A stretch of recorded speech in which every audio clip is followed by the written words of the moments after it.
આજે એક એવા યોદ્ધાની વાત કરવા જઈ રહ્યા છીએ જેને લઈ આજે થરાદમાં વિશાળ જન આક્રોશ રેલી યોજાઈ છે। કોંગ્રેસના અગ્રણીઓ, દલિત સમાજના આગેવાનો સહિત સર્વ સમાજની હજારોની સંખ્યામાં જનમેદની ઉમટી પડી છે। શું છે સમગ્ર મામલો, જોઈએ આ વિડીયોમાં।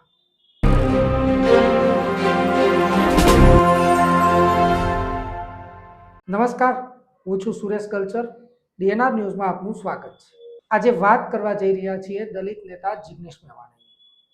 જિગ્નેશ મેવાણીના વિવાદને લઈ અત્યારે ઠેર ઠેર પોલીસ પરિવારોમાં પણ વિરોધ જોવા મળી રહ્યો છે। ત્યારે આજે થરાદ ખાતે જિગ્નેશ મેવાણીના સમર્થનમાં વિશાળ જન આક્રોશ રેલીનું આયોજન કરવામાં આવ્યું છે।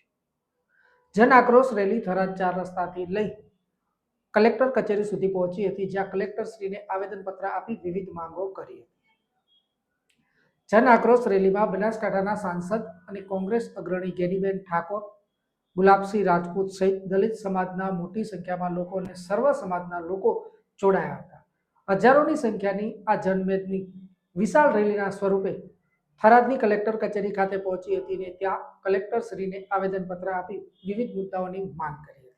ત્યારે આવો આપણે પણ જોઈએ આ વિડીયોમાં કે જિગ્નેશ મેવાણીના સમર્થનમાં કોણે શું કીધું। સમગ્ર જિલ્લામાંથી દારૂ અને ડ્રગ્સના વિરુદ્ધમાં અને જિગ્નેશભાઈ મેવાણીના સમર્થનમાં આવેલા હજારો કાર્યકર્તાઓને હું વિનંતી કરું છું, આ કોઈ એક દિવસની લડાઈ નથી આપણી। આજે બંધારણ દિવસ છે ને બંધારણમાં આપણને હક આપ્યો છે આપણી રજૂઆત કરવા માટેનો, આપણા અધિકારો માટે લડવાનો, અને એનો ઉપયોગ કરીને આપણે આજે કલેક્ટર ઓફિસે બધા આવ્યા છીએ। સમગ્ર ગુજરાત હોય, બનાસકાંઠા હોય કે થરાદમાં હોય, દરેક કોલેજ, દરેક સ્કૂલ, દરેક મેદાનોમાં ખુલ્લેઆમ ડ્રગ્સ વેચાઈ રહ્યું છે અને વેચનારાઓ ગઈકાલે જિગ્નેશ મેવાણીના વિરોધમાં થરાદ બંધ કરાવવા માટે નીકળ્યા હતા। એમને એવું હતું કે અમે વિરોધમાં રેલી કાઢશું તો આ લોકો ડરી જશે, બેસી જશે, અવાજ નહીં કરે, પણ જેટલા દબાવશો એટલા અમે વધુ અવાજ સાથે અમારો અવાજ રજૂ કરવા માટે આવવાના છીએ। અહીંયા કોઈ કોંગ્રેસ ભાજપની રેલી નથી, પણ અહીંયા ભાજપની વાત કરું તો 2-4 ભાજપ સિવાય કોઈ ભાજપ વાળું આવ્યું તો કોઈ આવ્યું છે?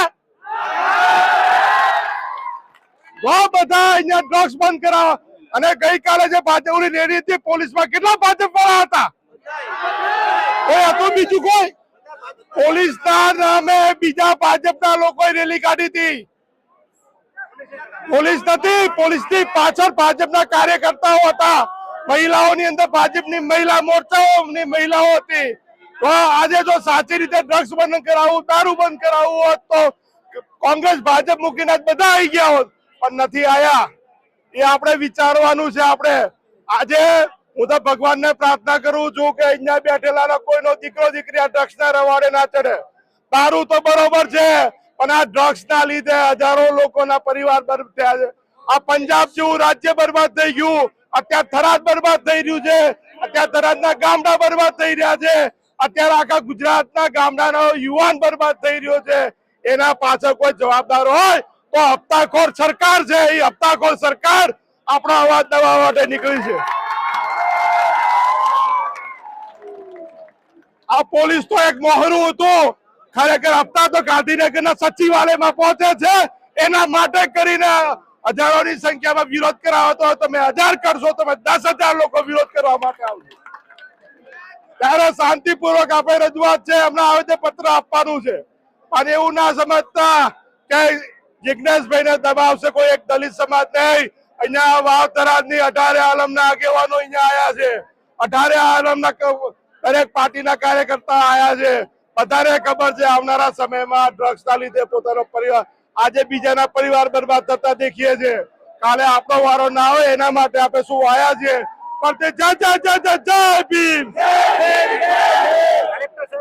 ગાજવાને બદલે ગાજો છો। જે પોલીસને તમારે શું કરવાનું છે, તમારી જવાબદારીમાં શું છે એ કરવાને બદલે જ્યારે પબ્લિકના લોકો, જ્યારે પબ્લિકનો અવાજ એ બાબા સાહેબ આંબેડકરે જે બંધારણ આપ્યું છે અને બંધારણમાં વાણી સ્વતંત્રતાના અધિકારો આપેલા છે. દરેક વ્યક્તિ પોતાનો અવાજ એ સરકાર સુધી પહોંચાડી કે એવો તમામ બંધારણની અંદર જોગવાઈ હોય.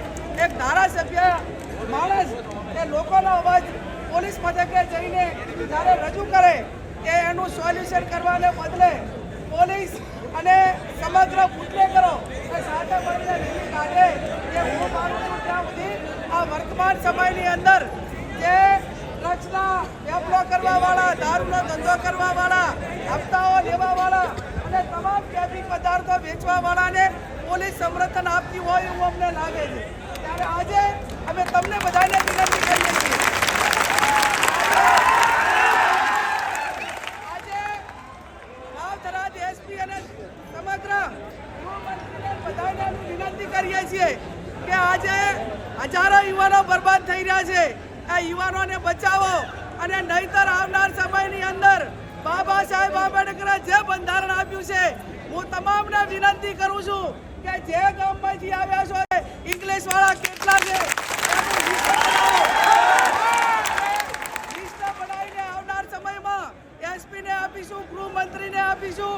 ગાંધી ચિંતા માર્ગે ચાલીને આ દેશના અને આ ગુજરાતના અને આપણા જિલ્લાના યુવાનોને બચાવીશું. અને આજે અમે આવેદનપત્ર આપીને સરકાર પાસે જે અપેક્ષા રાખીએ છીએ, આવનાર સમયની અંદર આ પ્રશ્ન હલ નહીં થયા તો આવનાર જે આંદોલનની શરૂઆત સમગ્ર ગુજરાતની અંદર આ વાવથરાથી થશે. એની સરકાર ગંભીર નોંધ લે. આ ખૂબ મોટી સંખ્યામાં વધાર્યા એ બદલ આપ સૌનો ખૂબ ખૂબ આભાર.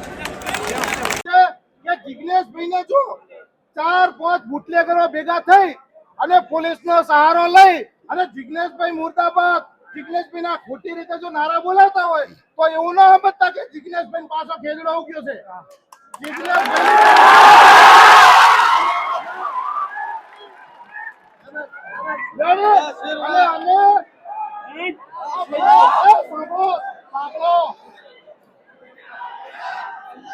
સાંભળો,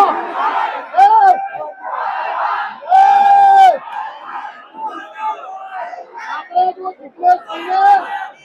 જિગ્નેશભાઈને સમર્થન આપવા આવ્યા છીએ ને, આમાં કોઈ કોંગ્રેસ ભાજપ નથી.